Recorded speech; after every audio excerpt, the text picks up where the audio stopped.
Hello, my dear students. You're most welcome in online classes run by Gardenia Public School.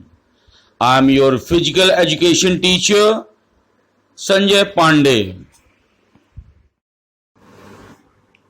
Guys, today's topic is component of physical fitness and wellness. Physical fitness is considered to be a measure of the body abilities to function accurately and effectively in work and activities. To be healthy, to be resist hypokinetic diseases, and to meet emergency situation. Physical fitness consists of two related concepts. First, general fitness, a state of health and well-being. And second is specific fitness, a task-oriented definition based on the ability to perform except of sports. Guys, physical fitness and wellness के components, दो components होते हैं. Body को fit करने के लिए उसका function सही से होता रहे, इफेक्ट भी हो, बॉडी पे उसका इफेक्ट भी हो, और हम जो हाइपोकाइनेटिक डिसीजेस होते हैं उनसे हम दूर भी रहें, और कभी भी इमरजेंसी की सिचुएशन आ जाए कुछ तो उसको हम रिकवर भी कर सकें. इसलिए फिटनेस को दो में डिवाइड किया गया, जनरल और स्पेसिफिक. एक होता है हेल्थ और वेलबींग के लिए, एक होता है टास्क. डेफिनेशन होती है कि किस तरह से परफॉर्म करना है, किसी भी काम को किस तरह से हमें करना है, तो वो चीज़ यहाँ पर आती है. अब आते हैं नेक्स्ट पॉइंट पर. Next point is strength. Strength is the ability of muscles to overcome resistance or the amount of force that can be extended by a muscles or group to muscles against a resistance. The amount of strength required by an individual to perform at a sports competition varies from sports to sports. Strength. कई बार आप लोगों ने मुझे कहते हुए देखा होगा, सुना भी होगा, खुद भी जानते होंगे कि स्ट्रेंथ क्या होती है. आपके मसल्स की पावर क्या है, क्षमता क्या है, आपके शरीर की क्षमता क्या है. बहुत से वर्क जो बॉयज कर सकते हैं, गर्ल्स कभी कभी इसी स्ट्रेंथ के ना होने की वजह से नहीं कर पाते हैं. कुछ वर्क गर्ल्स की स्ट्रेंथ होती है, गर्ल्स कर सकती हैं, बट बॉयज नहीं कर पाते हैं. तो स्पोर्ट्स पर्सन जो होता है वो अपनी इसी वीकनेस को सबसे पहले बढ़ाता है, इस स्ट्रेंथ को सबसे पहले अपनी स्ट्रेंथ को इंक्रीज करता है बाय एक्सरसाइजिंग. जब वो बार बार कोई एक्टिविटी या कोई एक्सरसाइज करता रहता है तो उससे उसकी मसल्स का जो पावर होता है वो बढ़ता रहता है, और बढ़ते बढ़ते इतना बढ़ जाता है कि उसकी मसल्स को हर एक जिस चीज़ की उसने प्रैक्टिस की है उससे वो लाइट लगने लगता है, हल्का महसूस होने लगता है. जैसे कि ये वेट लिफ्टर हैं, पावर लिफ्टिंग है, बॉक्सर्स हैं, रेसलर्स हैं, तो इनके लिए जो वेट होता है ये 100 kg, 120 kg वेट लिफ्टिंग, और पावर लिफ्टिंग की बात करें तो 250, 300 kg इस टाइप का वेट की जो एक्सरसाइजेज होती हैं वो करते हैं, जिसकी वजह से उसके बाद में उनको 50, 60, 70, 80 इस टाइप के सारे वेट उनके लिए बिल्कुल नॉर्मल से होते हैं. तो स्पोर्ट्समैन सबसे पहले अपने बॉडी के अंदर स्ट्रेंथ बढ़ाता है. अगर आपके अंदर की स्ट्रेंथ ज़्यादा होगी तो आप वर्क भी ज़्यादा अच्छी तरीके से कर सकोगे. Next, type of strength. Strength की types. First is dynamic strength. It comes into play by the movement of muscles. This force is generated by constraint and expansion of muscular movement clearly visible when someone use dynamic strength. जब आप dynamic strength की exercises करते हैं तो उसका effect आपकी muscles पर दिखने लगता है, शो ऑफ होने लगता है कि आप किस तरह की मसल्स, किस तरह से आपकी मसल्स पर खिंचाव पड़ रहा है, किस तरह से आपकी मसल्स शेप ले रही हैं। जैसे आपके biceps, forearms, triceps, back, shoulder, collar, abs, इन सभी चीज़ों, जब आप हार्ड वर्क करते हैं, डायनेमिक स्ट्रेंथ की एक्सरसाइज करते हैं, रेपिटेशन मेथड से बार बार बार बार प्रेशर देते हैं अपनी मसल्स पर, तो वो मसल्स टाइट हो करके एक शेप लेना स्टार्ट कर देती हैं। जब वो शेप ले लेती हैं तब आपकी बॉडी पर उसका शेप ऑटोमेटिकली दिखने लगता है। Clear? Next is static strength, the ability of the muscles to act against resistance without considerable changes in its strength of muscles is called static strength. Static strength, कुछ exercises आप जो करते हो वो muscles पर इफेक्ट तो करती हैं, लेकिन वो बाहर से दिखती नहीं, विजिबल नहीं होती हैं, और उनका आप शो ऑफ नहीं कर सकते हो। जैसे कि आपका स्टेमिना, जब आप जब आप रनिंग करते हैं, एक एथलीट जब रनिंग करता है तो जो उसके अंदर का स्टेमिना होता है, सपोज दैट 5 किलोमीटर की रनिंग करनी है तो 5 किलोमीटर की रनिंग का जो स्ट्रेंथ है उसका, वो स्ट्रेंथ आप नहीं देख सकते, वो स्ट्रेंथ उसकी बॉडी पे नहीं दिखेगा, बल्कि वो स्ट्रेंथ उसकी मसल्स में होगा, मसल्स की में पावर जो होती है उस पावर में वो होगा, जिससे कि वो 5 किलोमीटर या 10 किलोमीटर की रनिंग कर रहा है। ठीक है, नेक्स्ट बी सेक्शन आता है endurance. It is the ability to sustain an activity itself, the remaining active for a long period of time, as well as with stand, recover and have high degree of immunity to injuries or fatigue. There are two type of endurance. अब आती बात endurance की। बार बार किसी एक exercise को करते रहने से, रेपिटेशन मेथड बोलते हैं उसे, किसी भी चीज को हम बार बार करते हैं अपनी स्ट्रेंथ को बढ़ाने के लिए, उसे कहते हैं एंडोरेंस। ये जो होती हैं ये लॉन्ग टाइम एक्टिविटीज होती हैं, लॉन्ग टाइम एक्सरसाइज होती हैं। इन एक्सरसाइज को आपको बहुत समय तक करना होता है, जिसकी वजह से आपका स्ट्रेंथ बढ़ता है। एंडोरेंस की वजह से आपका स्ट्रेंथ बढ़ता है। एंडोरेंस की वजह से जब आप बार बार किसी चीज़ की रेपिटेशन मेथड करते रहते हैं, उसकी वजह से जो आपका इम्यूनिटी सिस्टम है वो हाई लेवल का हो जाता है। आपकी जो इंजरीज होती हैं वो इंजरीज बहुत जल्दी रिकवर हो जाती हैं। जो आपका फैट वगैरह एक्स्ट्रा हो जाता है वो भी रिड्यूस रहता है। या सपोज अगर कोई फैट आपने ले भी लिया तो वो इसका ये नहीं कि नहीं आपको वो फैट रिड्यूस करना पड़ेगा, उसकी टेंशन आपको लेनी पड़ेगी रिड्यूस करने की, तो वो टेंशन भी आपको लेने की जरूरत नहीं पड़ती है। क्लियर है? अब एंडोरेंस के 2 टाइप्स होते हैं। First, short term endurance. It is ability to resist fatigue in sports activities. It lasts for a short duration, but it is of a very intensive in terms of force applied. पहली जो short term की होती हैं, short term की exercises में exercise थोड़ी, लेकिन उसका जो फर्क होता है वो ज्यादा होता है, जो ताकत होती है उसकी ज्यादा होती है। Second is long term endurance. It is the ability to resist in sports activities that last for a longer duration, but the force applied in long-term endurance is of low intensity. अब long term की बात करें, long term की जो exercises होती हैं जो बहुत समय तक चलती हैं, उसमें फोर्स कम होता है, लेकिन जो इफेक्ट आता है वो देर में आता है।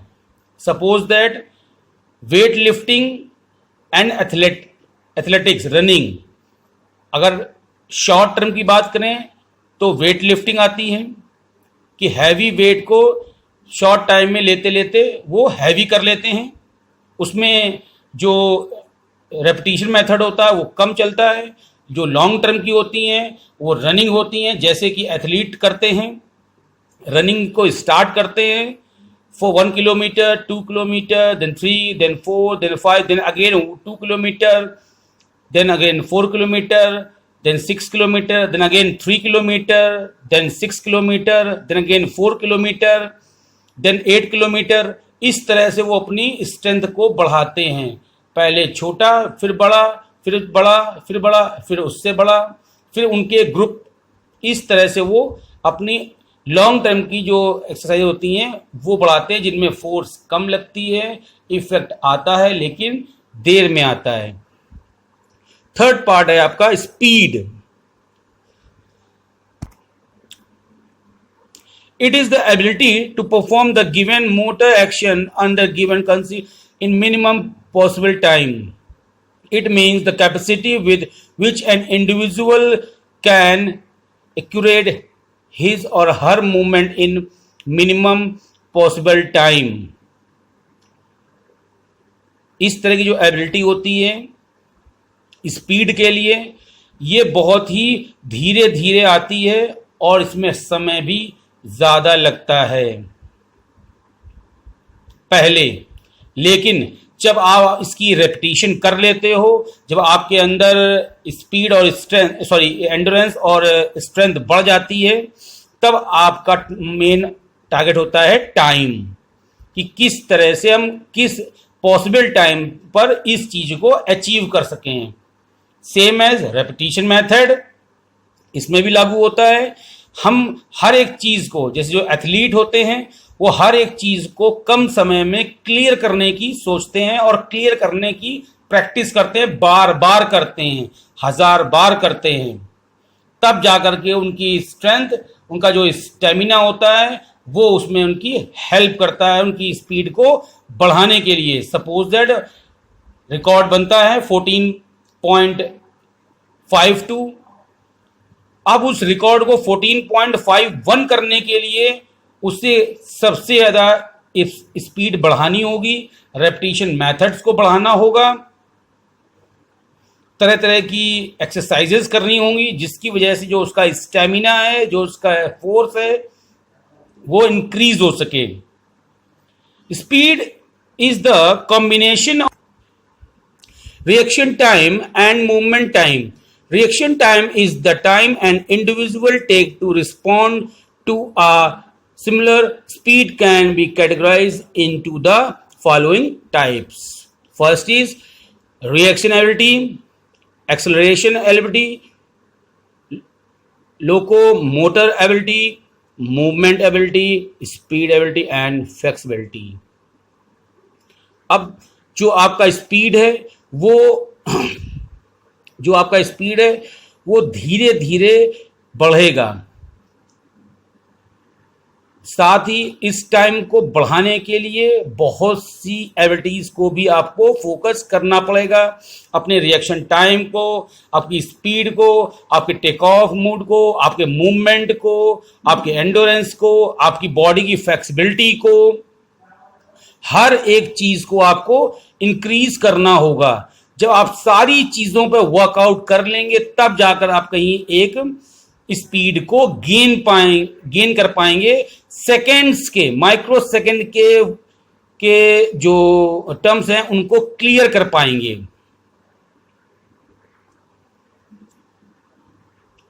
Now come to the first point, reaction ability. It is the ability to react quickly and effectively to any action or signal, whether it is tactile, visual and auditorial. It is required in competitive sports. जो footballers, basketball, athlete, इन सभी के लिए ये जो reaction ability होती है बहुत जल्दी होती, क्विक में होती है। जैसे कि आप लोगों ने देखा होगा एथलीट में कि on your mark set and go या पिस्टल फायर होता है।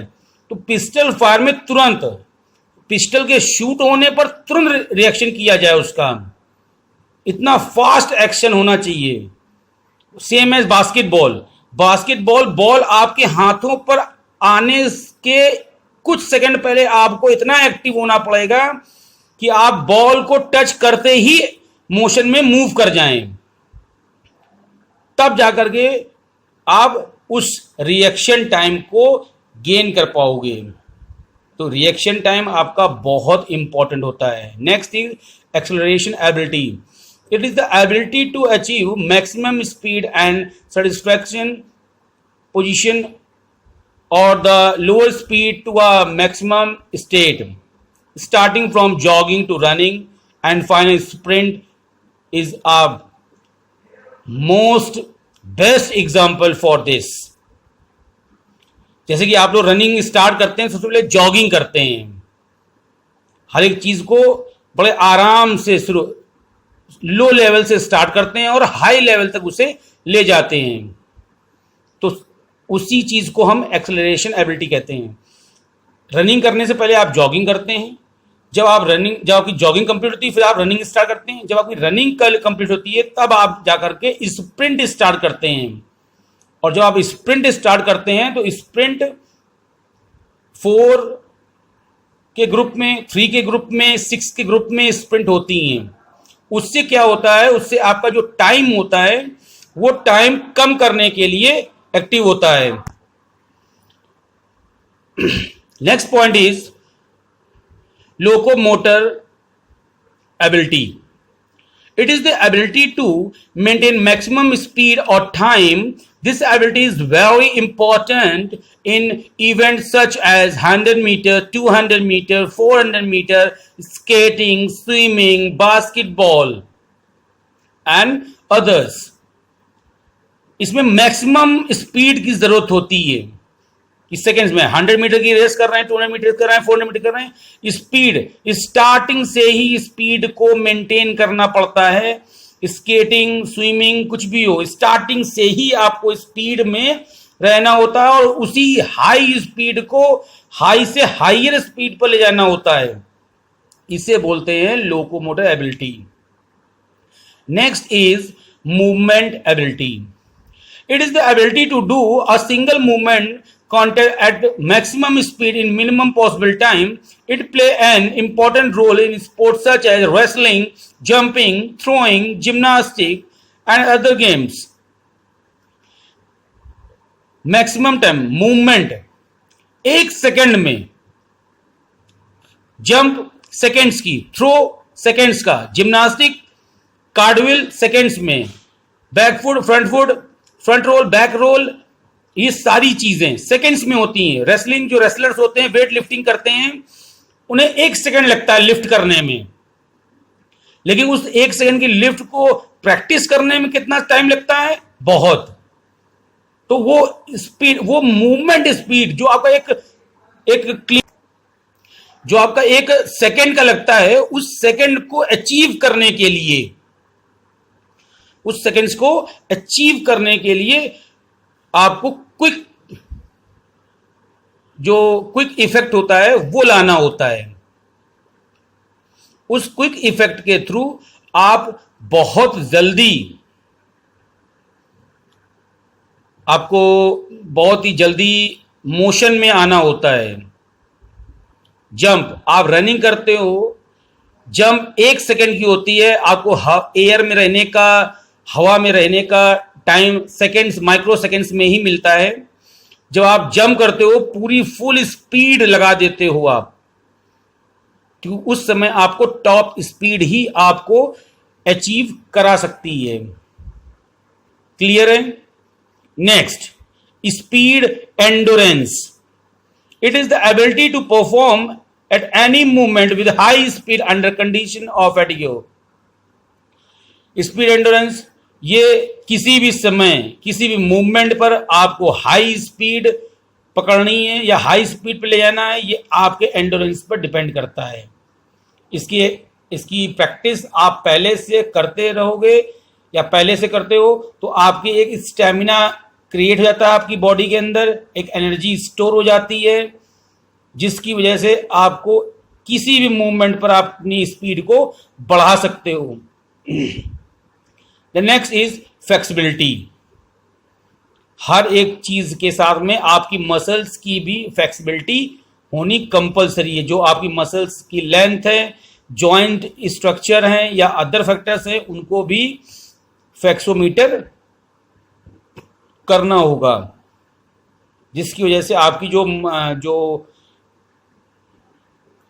फ्लेक्सिबिलिटी है वो मोशन, मूवमेंट, एक्सेलरेशन और रिएक्शन, इन सभी के साथ में उसका कॉम्बिनेशन होना जरूरी है।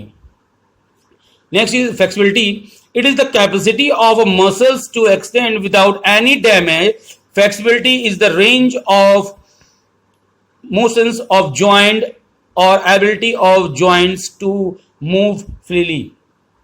मतलब सभी चीजें, आपके जॉइंट्स, आपके मसल्स, आपके बोन्स, आपके जॉइंट्स, सब के सब फ्री होने चाहिए। फ्री होने की वजह से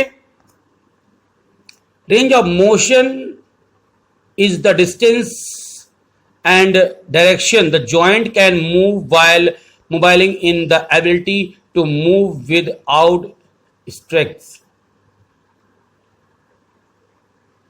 जो आपकी फ्लेक्सिबिलिटी है, जैसे कि आप लोग योगा करते हैं, तो योगा करने से जो आपकी बॉडी की मसल्स होती हैं उनमें फ्लेक्सिबिलिटी आती है, उनकी जो लेंथ होती है वो थोड़ी सी इंक्रीज होती है, जिसकी वजह से आप बॉडी को अच्छी तरह से, जैसे अपने अकॉर्डिंग आप बॉडी को मोल्ड कर सकते हैं, उसे घुमा सकते हैं, फोल्ड कर सकते हैं, डायरेक्शन दे सकते हैं। तो ये फ्लेक्सिबिलिटी होनी बहुत ज़रूरी है कि किस समय पर कहाँ पर आपको टर्न लेना है, किस जगह पे आपको मूवमेंट करना है। ये चीज़ फ्लेक्सिबिलिटी की वजह से ही हो सकती है। इसलिए आपको सारी एबिलिटीज़ के साथ में फ्लेक्सिबिलिटी को भी इम्पोर्टेंस देनी होती है। फ्लेक्सिबिलिटीज भी टू टाइप्स की होती हैं। First is passive flexibility. It is the ability to perform a wide range of movement to a greater distance.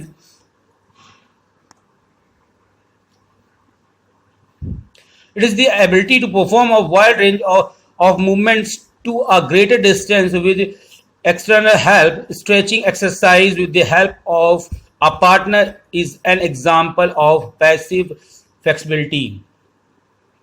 आप जब फ्लेक्सिबिलिटी करते हैं तो बॉडी को स्ट्रेच करने के लिए आपको किसी न किसी पार्टनर की ज़रूरत पड़ती है। उस पार्टनर की हेल्प से आप अपनी बॉडी को स्ट्रेच करते हो। सपोज दैट आपकी जो स्ट्रेचिंग होती है, लेग्स की स्ट्रेचिंग, वो लेग्स की स्ट्रेचिंग आप एक हद तक ही खुद कर सकते हो, लेकिन स्ट्रेंथ को बढ़ाने के लिए, क्यों, दर्द सबसे बड़ी चीज़ होती है। जब आप स्ट्रेचिंग करते हो तो आपको पेन भी होता है, और जब उस पेन होता है तो आप उस चीज़ को करना बंद कर देते हो। इसलिए जब आपका पार्टनर साथ में होता है और उसके साथ में आप ये करते हो तो वो आपकी इस दर्द को सहने में हेल्प करता है। वो आपको ये फ्लेक्सिबिलिटी करने के लिए आपके जो अंदर के जो मोटिवेशन की ज़रूरत पड़ती है, उस मोटिवेशन को बढ़ाता है। और थोड़ी सी जो आप नहीं कर सकते हो वो चीज़, वो होती है थोड़ा सा प्रेशर, कि आप खुद करोगे तो दर्द होगा तो आप करना बंद कर दोगे, लेकिन जो आपका पार्टनर होगा उससे दर्द नहीं होगा, वो कहेगा नहीं आपको करना है, और वो आपको उस दर्द से भी आगे ले जाएगा। जब ऐसा काम होगा तो वो पैसिव फ्लेक्सिबिलिटी में आता है। Next is active flexibility.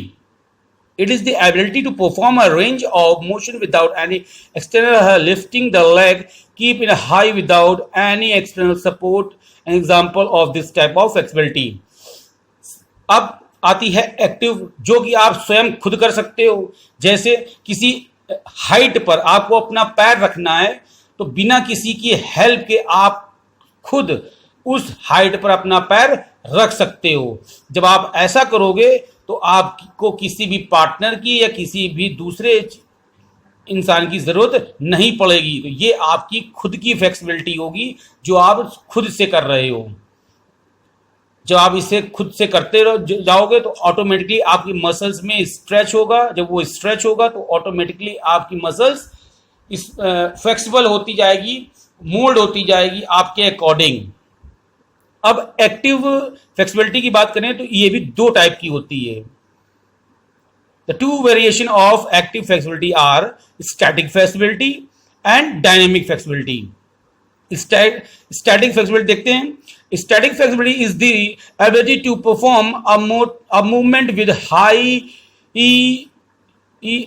attempt when he and she remain in a static position, sitting, diving, and lying. Its example are chest stretch and bicep stretch, tricep stretch and side bending.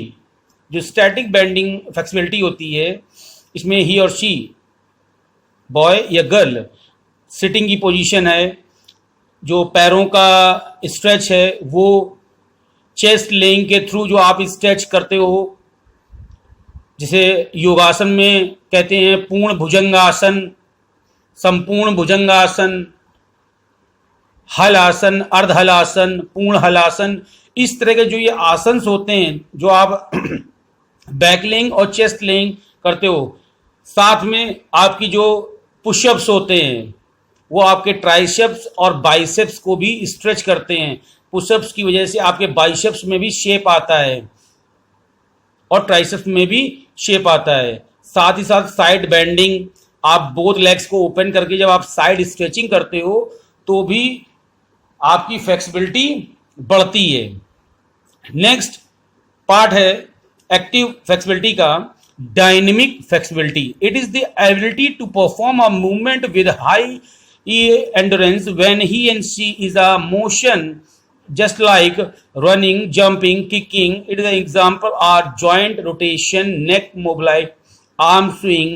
ये जो सारे examples होते हैं joints के rotation को लेकर के, नेक के मूवमेंट को लेके, आर्म्स को स्विंग करना, ये सारे के सारे डायनेमिक फ्लेक्सिबिलिटी में आते हैं। इसमें आप लोग हाई लेवल तक आपको जंप करनी है, आप कंटिन्यूसली जंप करना स्टार्ट करते हो, कंटिन्यूसली आप जंप करते रहते हो, रनिंग करना स्टार्ट करते हो, आप रनिंग करते रहते हो, स्पीड में करते रहते हो। इस जो आपकी स्ट्रेंथ होती है उसके अकॉर्डिंग बढ़कर करने की कोशिश करते हैं। आर्म स्विंग करना, हाथों को घुमाना रोटेशन ऑर्डर में, anti clockwise and clockwise both order. तो जब आप आर्म्स को घुमाते हो तो वो आपकी खुद की फ्लेक्सिबिलिटी होती है। क्यों? क्योंकि आर्म्स के जो आपके मसल्स होते हैं वो इतने फ्री होते हैं कि आप आर्म्स का रोटेशन फुल स्पीड में करते हो। क्लियर है? तो ये था आपका components of fitness and wellness. Sorry, it's a component of fitness. In the next video we will discuss component of wellness. Guys, so write down all the points in your notebook, very neat and clean handwriting, and learn all the points. Okay, take care.